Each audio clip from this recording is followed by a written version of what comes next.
Dear participants, welcome to our webinar.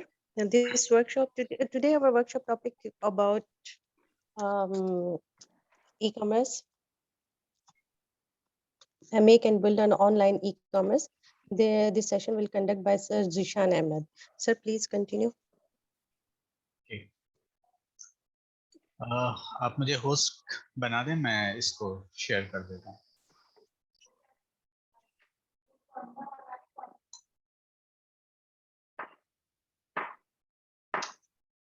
Okay, thanks.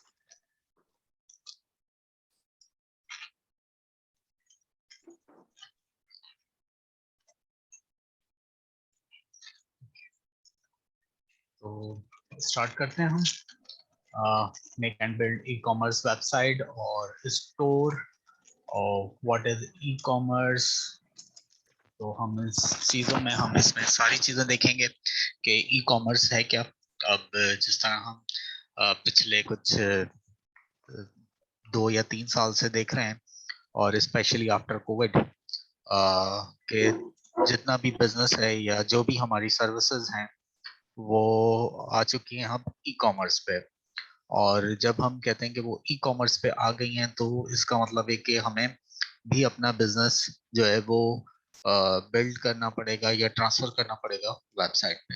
और जितनी भी हमारी प्रोडक्ट्स हैं या सर्विसेज हैं वो हमने उसी ई कॉमर्स प्लेटफॉर्म पे लेके चलना है.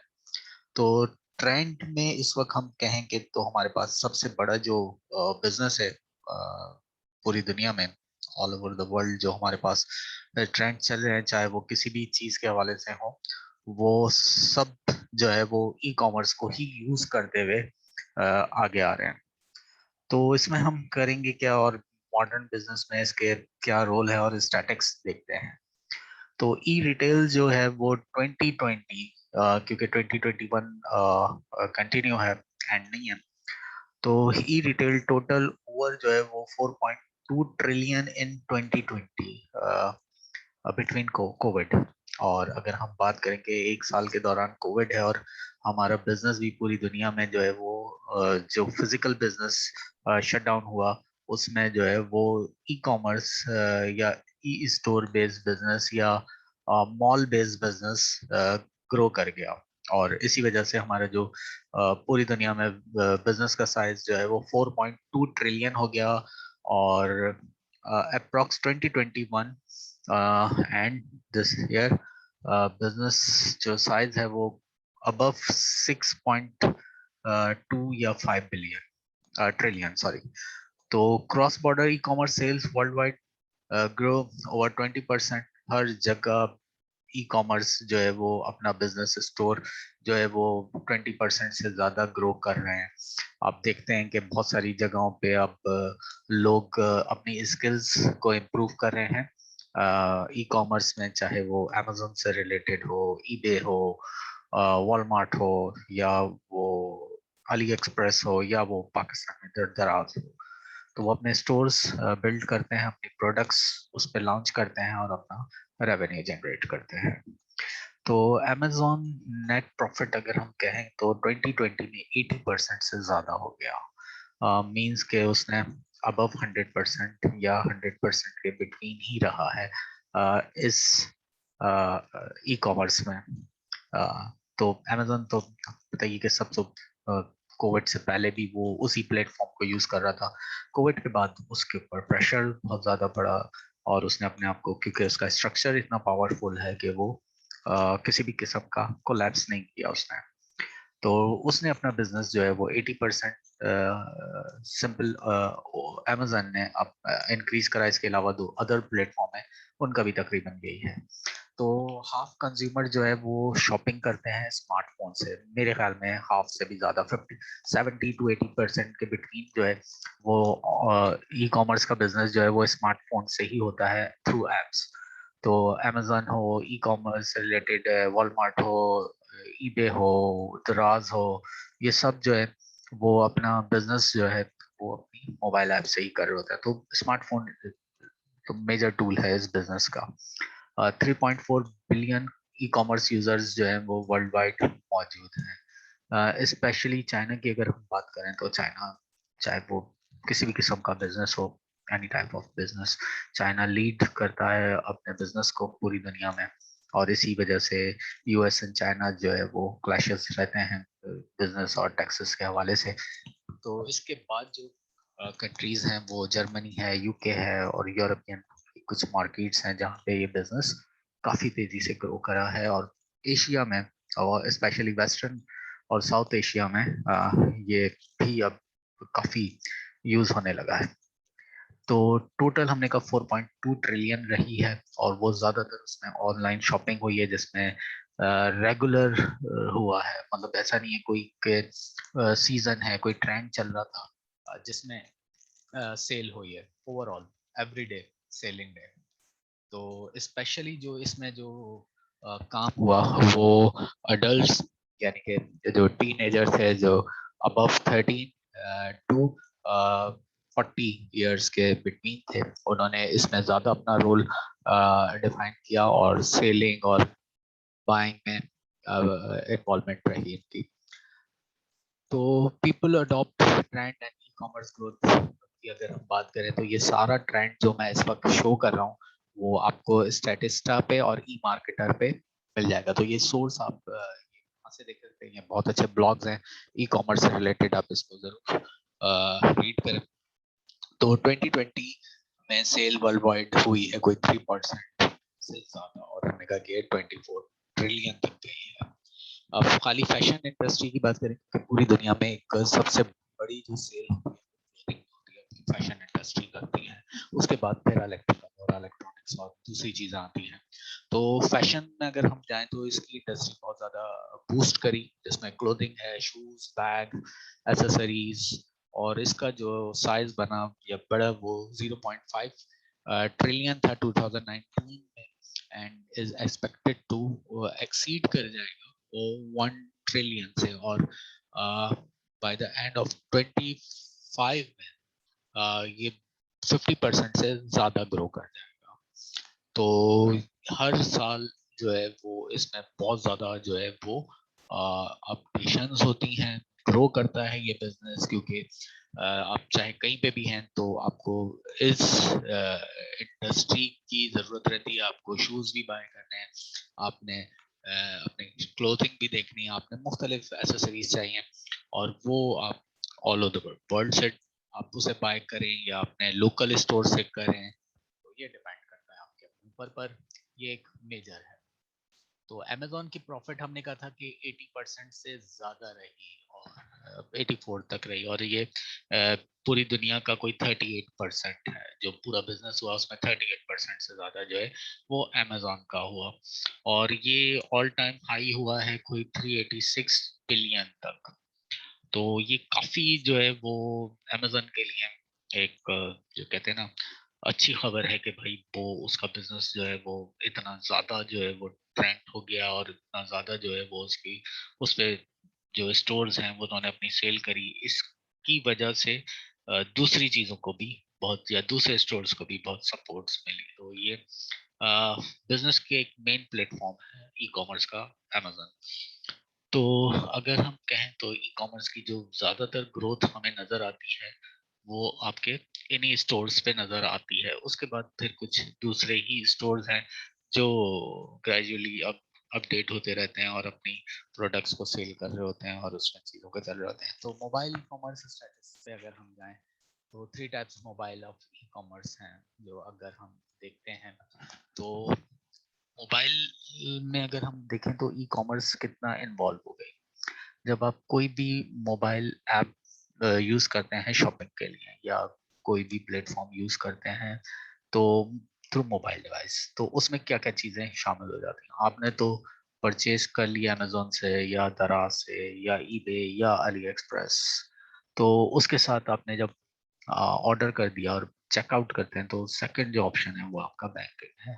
तो बैंकिंग को भी एक अच्छी बूस्ट मिली कि वो अपने आप को अपडेट करके रखें, अपनी एप्स को ज़्यादा इजी बनाएं कि वो लोग उस पर कनेक्टिविटी अच्छी हो सके, और वो लोग उस पर अपना बैंकिंग सिस्टम को यूज़ कर सकें, अपने अकाउंट को यूज़ कर सकें, और उसको जो उन्होंने चीज़ें परचेज की हैं उसकी पेमेंट आसान हो। तो फिर ये मोबाइल पेमेंट है। तो तीन चीजें जो है वो मोबाइल इंडस्ट्री में तेजी से ग्रो कर गई हैं, शॉपिंग, बैंकिंग और पेमेंट। तो ये जो है वो बिग कॉमर्स से रिलेटेड आर्टिकल की कुछ चीजें मैंने ली हैं जिसमें आपको लेटेस्ट जो डेवलपमेंट है वो आ गई है। Most popular e commerce platform use e commerce website. अब अगर मैं अपनी वेबसाइट ई कॉमर्स पे बनाना चाहता हूँ तो एक तो ये है कि मैं कस्टम क्रिएट करूँ प्रोग्रामिंग लैंग्वेज, फिर उसमें अपना बिजनेस लेके जाऊँ। आसान काम ये है कि मैं एक वो कॉमर्स बेस्ड चेकआउट सिस्टम ले लूँ, चाहे वो वर्डप्रेस पे हो या किसी और पे हो। और अगर हम बात करें तो वो कॉमर्स जो है वो ज़्यादा यूज होता है ई कॉमर्स में बाद में। उसके बाद शॉपिफाई जिसका बिजनेस साइज थोड़ा सा बड़ा है और वो ऊपर आना चाहता है और अपनी सेल्स बढ़ाना चाहता है, अच्छी परफॉर्मेंस, अच्छे टूल्स, अच्छे प्लगइन्स के साथ, अच्छी इन्वेंटरी के साथ। तो पूरा अकाउंट प्लेटफॉर्म आपको शॉपिफाई पे बहुत अच्छा मिलता है। शॉपिफाई पेड है तो थोड़ा सा एक्सपेंसिव है एज कंपेयर टू वर्डप्रेस से। उसके बाद आ जाए तो फिर विक्स है, ईबिट है और दूसरे ओपन कार्ट है, प्रेस्टाशॉप है, थ्री है। और इसमें जो वर्डप्रेस से रिलेटेड है वो ई कॉमर्स कॉमर्स की बात करते हैं। वर्डप्रेस जो है वो दुनिया की कोई 43% वेबसाइट कवर करता है। तो online shopper who make purchase from overseas retailer, अगर हम बात करें तो पूरी दुनिया में 57% एवरेज सेल है, जिसमें 63.4% जो सेलिंग है या बाइंग है वो यूरोप है, फिर अफ्रीका है, फिर एशिया पैसिफिक है, फिर लैटिन अमेरिका है। एशिया पैसिफिक में हम ये कहते हैं कि आपका साउथ और वेस्टर्न एशिया दोनों आ जाते हैं, यूरोप पूरा आ गया, लैटिन अमेरिका में ब्राजील, अर्जेंटीना और चिली, पेरू वगैरह के आते हैं, और अफ्रीका में अफ्रीका है। तो पूरे 4 रीजन्स की आपको सेल इसमें मिलती है। मार्केट अगर शेयर करें ई कॉमर्स से रिलेटेड अगर हम, तो जो हमारे पास सॉफ्टवेयर्स हैं या जो हमारे पास टूल्स हैं वो कौन कौन से हैं। जिस तरह भी हमने थोड़ी सी पिछली स्लाइड्स में देखा कि शॉपिफाई ज़्यादा लोग यूज़ करते हैं ई कॉमर्स बिजनेस प्लेटफॉर्म के लिए, तो 26% है। उसके बाद कॉमर्स है, उसके बाद कॉमर्स क्लाउड है, बिग कॉमर्स है, विक्स है, स्क्वायर स्पेस है, वेबली है, मजेंटो है और ओरेकल सीएक्स कॉमर्स है। तो ये उसके साथ जो हमें बहुत सारी चीज़ें स्टोर के साथ इंटीग्रेशन करनी पड़ती हैं स्टोर क्रिएट करने में और उसको पूरा ई कॉमर्स बनाने में, तो इन चीज़ों का बड़ा उसमें हाथ है। आगे चलते हैं। और अगर हम पाकिस्तानी फ्रीलांसिंग अर्निंग की बात करें बाय एज, के ये सारी चीज़ें हो गई, इसको तो मैं अगर डिफाइन करते जाएं अपने ई कॉमर्स मॉडल को और इसको इसके बारे में, तो काफ़ी डिटेल हैं इसमें मौजूद जिन पे आप बात कर सकते हैं। तो पाकिस्तानी अगर फ्रीलांसर जो अर्निंग हो रही है अगर 18 to 24 देखें तो 19.7% अर्निंग वो लोग कर रहे हैं। और अगर 25 to 35 के बिटवीन अगर आपकी की एज है तो आपके लिए ये बहुत अच्छा प्लेटफॉर्म है, यानी कि आप 57.6% और 60 के बिटवीन अपने आप को यहाँ पे अर्न कर सकते हैं। उसके बाद 35, 45 और 45, 55 प्लस भी कहीं ना कहीं मौजूद हैं। ऐसा नहीं है कि 40 या 50 के बाद बिल्कुल ही आप कुछ नहीं कर सकते। तो अपने फ्रीलांसिंग में जैसे कहा कि आप इसमें डेवलपमेंट कर सकते हैं, आप किसी को स्टोर बना के दे सकते हैं, आप खुद स्टोर क्रिएट कर सकते हैं। तो मंथली ग्रोथ जो पाकिस्तानी फ्रीलांसर या फ्रीलांसर बिजनेस में हो रही है वो आप देखेंगे किस कदर तेजी से ऊपर जा रही है, और 2021 में ये और ऊपर जाएगी। तो पाकिस्तान में एक बड़ा अपॉर्चुनिटी है, स्पेशली जब सेलर पाकिस्तान में आया तो फिर उसको थोड़ा इसको बूस्टअप मिला। बस सिर्फ थोड़ा सा एक डिसएडवांटेज ये है कि पेपॉल अभी तक यहाँ पे नहीं है। जब पेपॉल आ जाएगा तो बिजनेस और आगे चले। एवरेज अगर हम रेट की बात करें तो जिसमें बहुत सारी चीजें जो है कम होती हैं, तो बहुत सारी चीजें हैं। जैसे हमने कहा कि मेल जो है वो मेल और फीमेल का रेशो जो है वो बिल्कुल जो है वो बराबर है।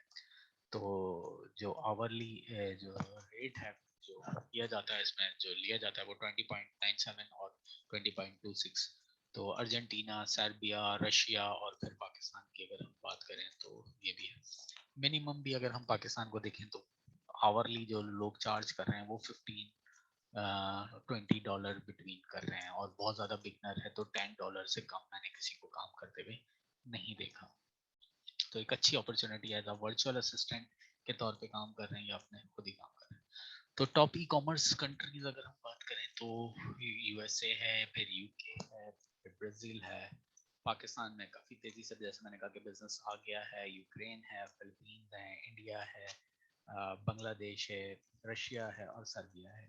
ये वो हैं जो अपना रेवेन्यू जनरेट कर रहे हैं। पाकिस्तानी फ्रीलांसर टॉप कर रहे होते हैं, फर्स्ट और सेकंड पोजीशन में रहते हैं अमूमन।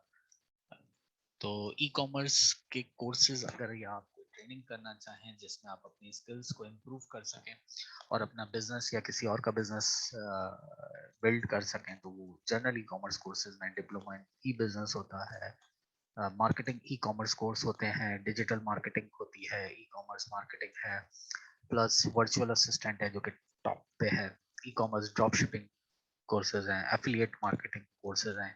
तो इनमें से सब करने की जरूरत नहीं है, आप एक या दो भी कर सकते हैं। इसमें से टॉप कोर्सेज जो है वो नंबर 4 डिजिटल मार्केटिंग और 6 वर्चुअल असिस्टेंट। तो इसमें काफी सारी चीजें आपकी कवर अप हो जाएंगी। तो ये छोटा सा हमारा एक सेशन था जिसमें हमने ई कॉमर्स के बिजनेस को समझाने की कोशिश करी, पाकिस्तान और ओवरऑल वर्ल्ड से रिलेटेड। तो उम्मीद करता हूँ मैं पूरी तरीके से कामयाब हुआ हूँ कि इन चीज़ों को समझाने के लिए। इंशाल्लाह फिर इसको डिटेल हम किसी और कोर्स में या किसी और डेमो क्लास में रखेंगे। जी miss. Thank you, sir. Thank you so much. Thank you all dear participants. If you have any query or if you are interested in this course, please contact us through these numbers or visit our website for further details. So thank you, all of you. Thanks of bundle. Allah Hafiz. Office